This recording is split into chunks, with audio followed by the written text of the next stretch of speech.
Well, hey, good evening, ladies and gentlemen. Mr. Mack here, and I'm awful glad you're back. This is Onward, Chapter 5, and I'm going to read Chapter 5 and Chapter 6 tonight. Chapter 5 is a fairly short chapter. Chapters 5 and Chapter 6, but before we get started, I want to bring something up. At the end of Chapter 3, in Chapter 3, Barley had mentioned something. You know, Barley loves all that ancient stuff, things that happened in the way past. He's very much into fantasy with Pegasus, the flying horse, and magic and wizards and all that kind of stuff, much like myself. But he had mentioned and said to Ian something about, well, you remember, he said, that in centuries past, the birthday boy would have to go on a quest. And then I asked you if you knew what a quest was, and I'm sure most of you do know what a quest was, but I never came back to that. What is a quest? I'm guessing that most of you are answering correctly. A quest is when someone goes in search of something. Usually it has something to do with something religious, but it doesn't always have to. A quest can be something that a character in a story would be going and leaving their familiar home, hometown, house, home, family, to go in search of something. King Arthur is famous for this, the quests for the Holy Grail and all that. It's a good, great, wonderful story, makings of good stories. But not only did I kind of want you to know about what a quest is, but there is something in literature called foreshadowing. And foreshadowing is awesome. When you become, as you read, the more you read, you'll recognize the elements of foreshadowing. An author does that. An author gives us a piece or a little nugget of something near the beginning, sometimes in the middle, wherever. And it kind of plants a seed within us so that later on in the story, when we come back to that, we can say, there's the connection there. One of them is a quest, and I want you to, I'm not going to say why, I'm not going to say why, but there's a reason why the author had Barley mention that quest thing. It wasn't just so much because, Barley's into that ancient rites of passage stuff. It's because it was a little bit of foreshadowing. There was also a bit of foreshadowing when, at the end of Chapter 2, when Ian was in the diner and he was speaking to Gaxton about his dad, and he was so happy. Remember when Chapter 2 ended? Chapter 3 ended terrible, poor Ian, but Chapter 2 ended really great. He was happy. He was going to hatch that plan. Gaxton mentioned that he knew his father, knew him in college, and mentioned his socks. And you remember what color his father's socks were? Yes, purple. Well, that was a bit of foreshadowing too. The author's, a good author, will kind of throw little things in so that later in the story, they'll pop up again. And because the author planted it like a seed in our mind, we'll remember it and say, I remember. And you'll see what I mean about the quest, and you'll see what I mean about the purple socks when we start reading Chapter 5 and 6. But that's what foreshadowing is. Foreshadowing is something, the more you read, the more you'll pick up the subtle little signs of a piece of foreshadowing. You can kind of pick it out. As soon as you read something, your brain automatically says, I'm going to remember that because I'm going to need it later. Anyway, you'll see what I mean. So, Ian, Barley, when we left Chapter 4, something strange was happening, and something I would imagine awesome was happening. I'm predicting that maybe Dad's coming back. I'm predicting that the spell worked. I'm predicting that for whatever reason, Barley wasn't able to make the magic happen, but Ian was. So my prediction is that the spell worked and Pop's coming back. That's what I think. What do you think? Keep it with you. Remember, if we're right, awesome. If we're not, we'll just amend it. We'll we'll tweak it. We'll fix it as we go. But with all the clues and with what's happening, that's what seems like it's going to happen. I can infer, I can predict. So, chapter 5, and here we go. As the beginning of the spell passed Ian's lips, the wooden staff glowed with light. He continued to read it aloud, and the staff began to tremble, and the light grew brighter. Suddenly it seemed as though all the air had been sucked out of the room, and objects and the staff began to rise towards the ceiling. So everything in the bedroom started to rise towards the ceiling. As the staff began to fall, Ian caught it, and he stood holding it, and he finished saying the spell. A beam of light blasted from the tip of the staff. Hearing the ruckus, Barley rushed in. "Hey, man, what's going on in here?" "Holy Tooth of Zadar." He couldn't believe his eyes. "How did you do that?" I don't know," Ian said. It just started," shouted Ian, struggling to hold on to the staff as his books and his clothes and everything were circling around the room. Furniture was whirling. His bed was chairs, the desk. It was like being in a chaotic tornado. Blazy, her little pet dragon, poked his head in her head inside the doorway for a quick moment, then raced away, spooked.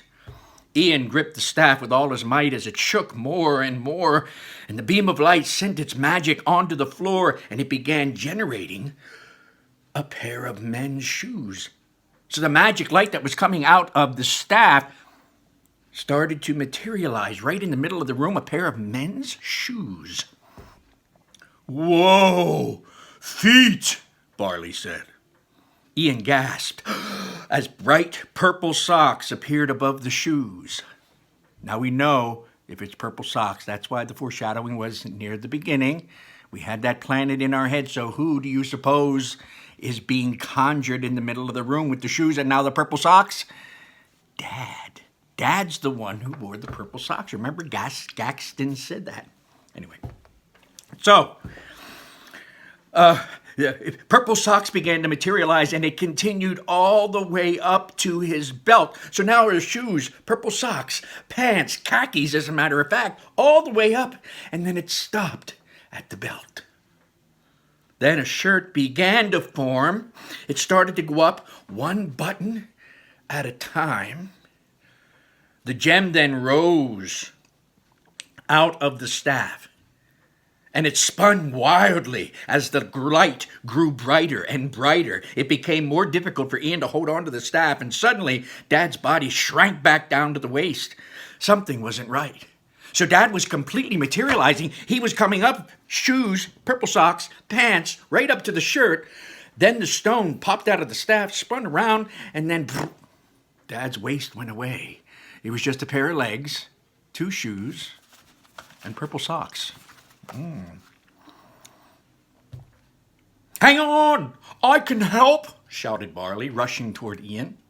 Ian backed away. "Barley, no!" The light exploded, and the gem burst into a million pieces. The force of it shot Ian and Barley across the room and shattered all the windows. The shards disintegrated into dust. Barley helped Ian up, and they both looked around the messy room, desperately searching for their father. There was a sudden rustling over there behind a pile of clothes in the closet that got the guy's attention. And then suddenly a pair of legs in khaki pants and dress shoes kicked out. "Dad," said Ian. The legs stood to reveal no upper half. Ian and Barley screamed, "Ah!" There was just a pair of legs there with shoes and nothing else. "He's just legs," exclaimed Barley. "There's no top part. I definitely remember Dad having a top part." "Oh, what did I do?" said Ian, panicking. "This is horrible." And he paced, trying to calm himself. And then he kneeled in an attempt to talk to the pants. "Hello? Hello? Hello?" He reached out and ran his hand through the area of where the missing torso is. You know what torso is? The middle part, your belly. Your belly all the way up to your shoulders, that's your torso. It wasn't there. One of Dad's feet began to tap around, as if it was trying to get a feel for the place. You know, it didn't have a face, it didn't have a head, it didn't have eyes, it didn't have a stomach or hands or arms. It just had 2 legs and 2 feet. And one of the feet was tapping around, trying to feel where it was. Ian and Barley watched the legs move around the room like a toddler learning to walk. It's really him, said Barley. The boys watched amazed. And then Dad ran into a wall, interrupting the moment of wonder, and he stopped, and he searched with his foot again, clearly confused. He was lost. He's trying to feel himself around with his foot. That's all he had. Dad, you're in your house, shouted Barley. Dad bumped into a dresser, kept walking around, and a bunch of books fell on top of him, knocking the legs down. The boys raced over and helped him stand again. Barley, he can't hear us, doesn't have anything to hear us with. Barley walked over to Dad's legs and slowly began to tap on his foot. So Barley took his own foot and tapped on Dad's foot. Ian watched curiously. What are you doing, Barley? Barley hummed the first 5 beats of dun, dun, dun, dun, dun. Dad's legs leapt back. Dad tapped the final 2 notes. So even though Barley's dad doesn't have a head, he can't hear. Barley's doing the shaving a haircut, dun, dun, dun, dun, dun. Remember, when Barley was little, he did that with his father. Dun, dun, dun, dun, dun. But Barley's tapping it on his father's foot. Dun, dun, dun, dun, dun. And he stopped, waiting to see if his dad would do anything. Dad tapped the final 2 notes of the song and touched Barley's feet with his foot, patting them gently. So Barley did the dun, dun, dun, dun, dun. And then Dad took his foot and put it on Barley's foot and finished it. Dun, dun. And then Dad took his foot and patted Barley's foot, as if to say, I'm glad to see you, son. Barley's face lit up. That's right, Dad. It's me, Barley. Dad felt around, looking for Ian's foot, and he found it and gave it a tap. Yup, that's Ian. Hi, Dad, Ian said softly, and he put his hand on Dad's foot, wishing he could give him a hug. Oh, I messed this whole thing up, and now he's just going to be legs forever. Barley looked at the spell. Well, no, little brother, not forever. The spell only lasts 1 day, remember? Until sunset tomorrow. He'll disappear, and we'll never be able to bring him back again. He showed Ian 2 illustrations. The first was of a man standing by the sun, and the second depicted the sun setting and the man vanishing. So this spell only lasted for 24 hours, for a day. Ian sighed. Okay. Oh, 24 hours. That doesn't give us much time, but... And he looked at his phone, only to see that in that whole huge, gigantic spell thing, his phone was now broken in the chaos. So he tossed the phone aside and he programmed his watch to count down 24 hours. Well, we're just going to have to do the spell again. Oh, brother, you mean you have to do the spell again, said Barley. And he grabbed Ian and pulled him into a playful headlock. A person can only do magic if they have the gift. My little brother has the gift. Ian, awesome. Ian pushed him away. But I couldn't even finish the spell. Well, you're going to have plenty of time to practice. Because we have to find another Phoenix gem. The other one exploded. Barley pulled out his Quests of Yore cards, and he began flipping through them. Remember the Quest of Yore is the game that Barley was playing at the beginning. Aha! He said, finding what he was looking for. We'll start at the place where all quests begin. Barley showed Ian a card with a picture of an old tavern on it that read, the place where all quests begin. The Manticore's Tavern. It's run by a fearless adventurer.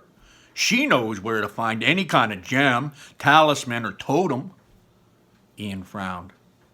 Barley, this is just a game. Based on real life.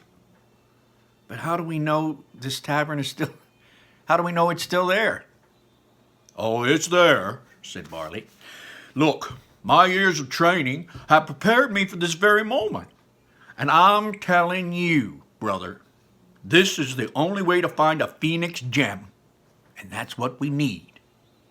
Barley held up a phoenix gem card. Trust me. Ian looked over at Dad's leg sitting at his desk, and he sighed. He knew he had no choice but to go with Barley's idea. Whatever it takes, I'm going to meet my dad, Ian said. Barley smiled from ear to ear. More than ready for an adventure? You hear that, Dad? We're going on a quest. So that's the end of chapter 5. Now, two things that had to do with that foreshadowing thing. Purple socks were mentioned near the beginning. Purple socks came up here. And for that reason, we know as soon as they mentioned the shoes, and then suddenly purple socks appeared, we knew right away that it was Dad. Dad's the one who wears purple socks because of what Gaxton said a couple chapters before. And then in the first chapter, or the second chapter, when Barley mentioned that the birthday boy goes on a quest, that was a bit of foreshadowing too, because now, what are they doing? They're getting ready to go on a quest, which is going to be so cool. So, chapter 5 is over. What do you think's going to happen next? What do you predict? Well, here's what I predict. And if you're there and somebody's watching this with you, talk to them. Give them your prediction. Let them give you their prediction. See if you're right. But my prediction is they're going to go on the quest. They're going to make ready to go. They're going to pack things. They're going to get everything ready to go. The only thing is, they're both kids. They have a mom. She has a boyfriend that's a cop. So I think they're going to have to sneak away. I don't know that Laurel would allow them to go, on a quest. Her sons. Then again, maybe Laurel will go too.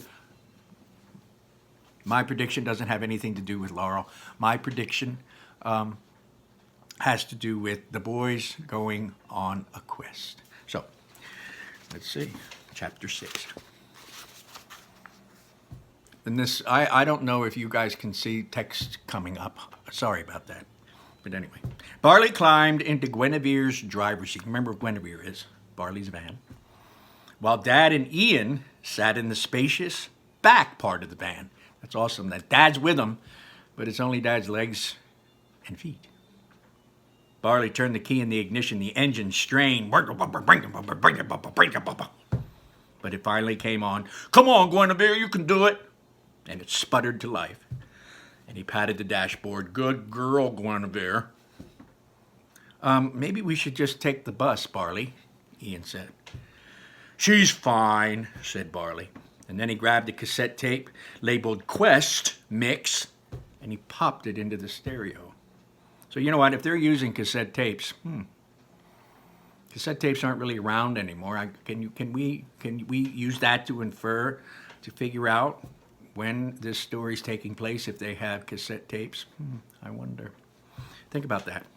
I hope I remember when we finish this chapter. I want to come back to that and ask you, when do you think the story's taking place? Today, in the present? You think this is taking place in the past or in the future? Let me know. But anyway, that cassette tape thing, it's the second time it's mentioned. Barley has a cassette tape in his van. Let's just see. Anyway, dramatic music played as Barley shouted, "Hey, yeah!" The van jerked forward, backfired, and spit puffs of black smoke as it headed off. You could always tell where Barley is by the sound of his van and the black smoke that trailed after him.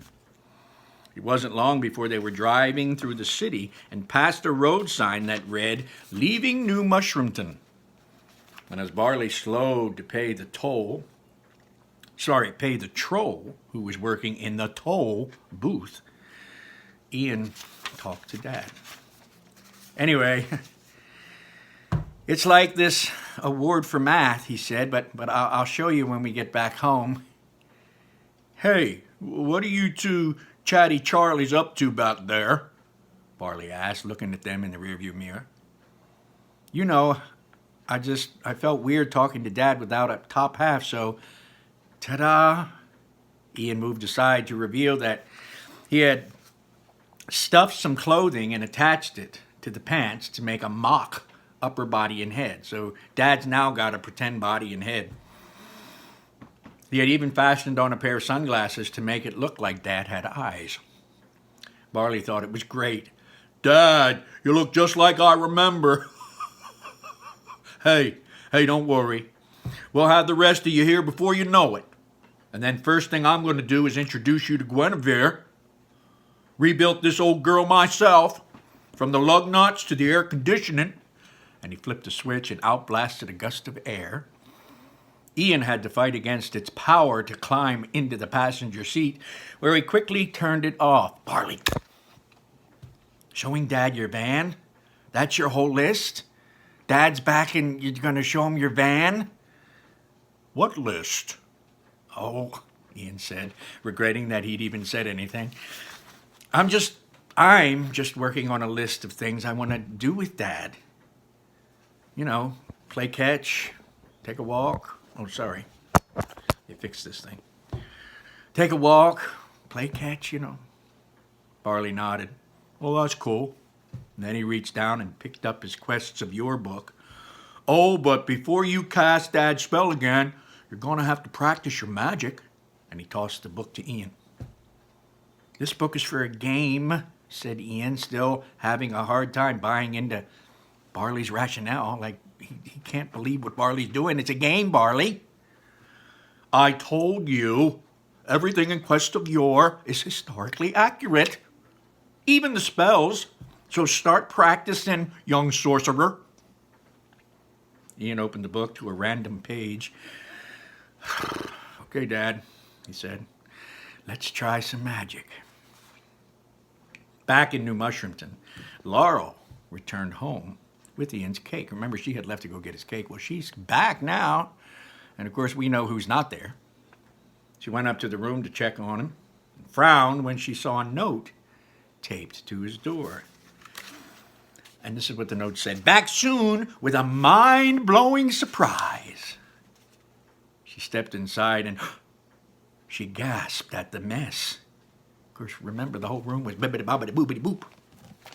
Blazy sniffed around the desk, and Laurel spotted the 2 Quests of Yore game cards, the Phoenix Gem and the Manticore's Tavern. She picked up the Manticore Tavern card. She rushed downstairs, grabbed her car keys, and hurried out. Now, see, that's a little something right there. Something about the Manticore's Tavern card. Now, granted, Mom didn't know what was happening. If your parents came home, left you there, came home and found everything a mess, they would probably get a little worried too, but they wouldn't dash out. There's something about that card, the Manticore's Tavern card, that is making her get her keys and go somewhere. Where do you think she's going? Maybe she knows something about the Manticore's Tavern.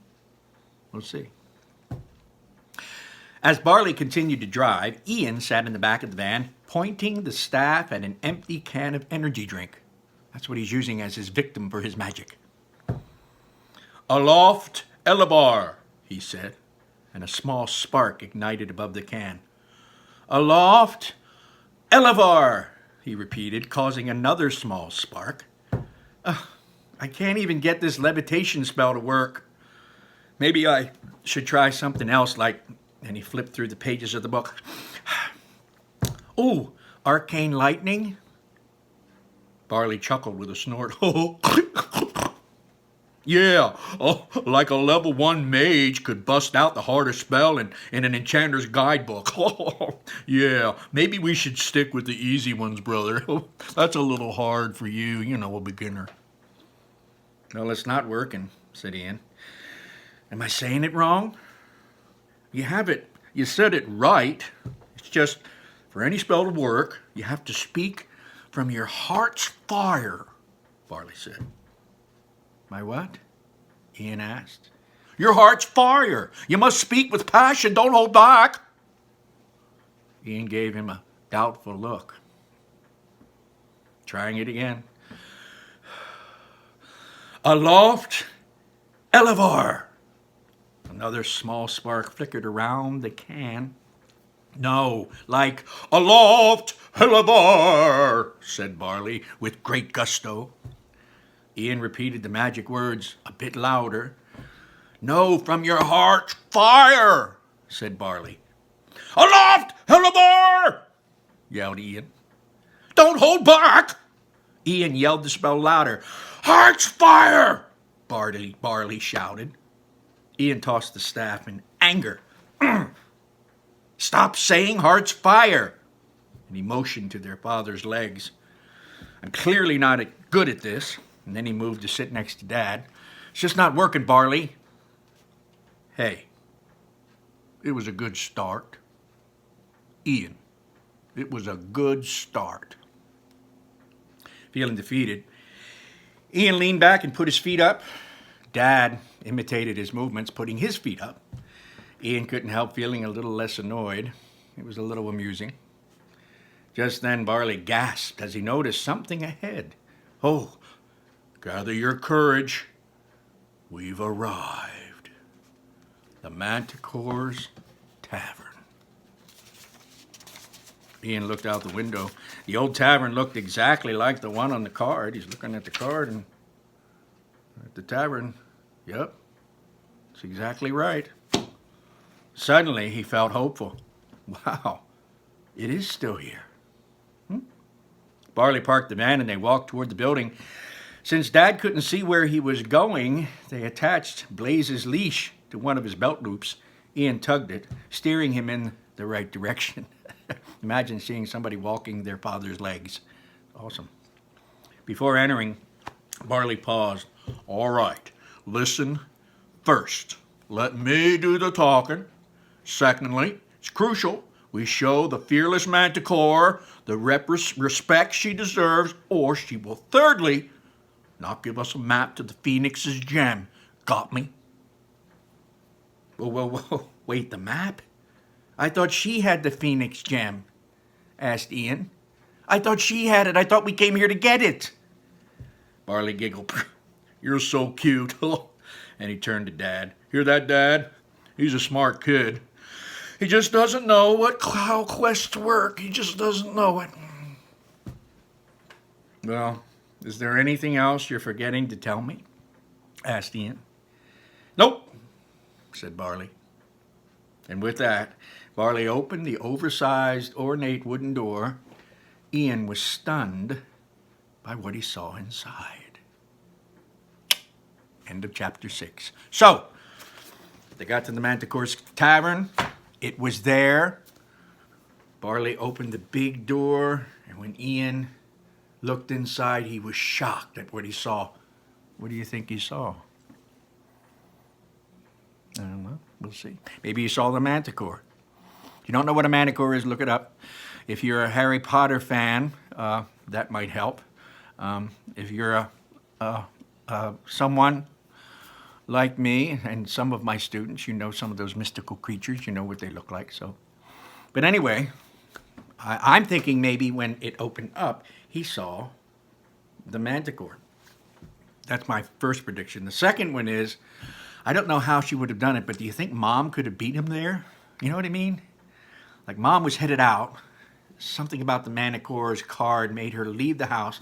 Maybe she sped like a demon and got there first. So when they opened the door, there's Mom with her hands on her hips looking at her boys coming in and her husband's legs. I don't know. I don't think that's it. I think there's a Manticore in there. I don't know. But anyway, those 2 chapters were awesome. They've got me intrigued. They've got me going. I hope they've got you going too. So we will end this for today. Thanks for joining me. Chapter 7 will be our next little endeavor, and we'll do it together. Maybe we'll do 7 and 8. We'll see, maybe 2 chapters at a pop. Take good care. Have a great night. Stay indoors. Keep your hands washed. Keep your hands away from your, eyes, nose, mouth, whatever. Eat, enjoy, and have fun. This is Mr. Max signing off. Bye-bye.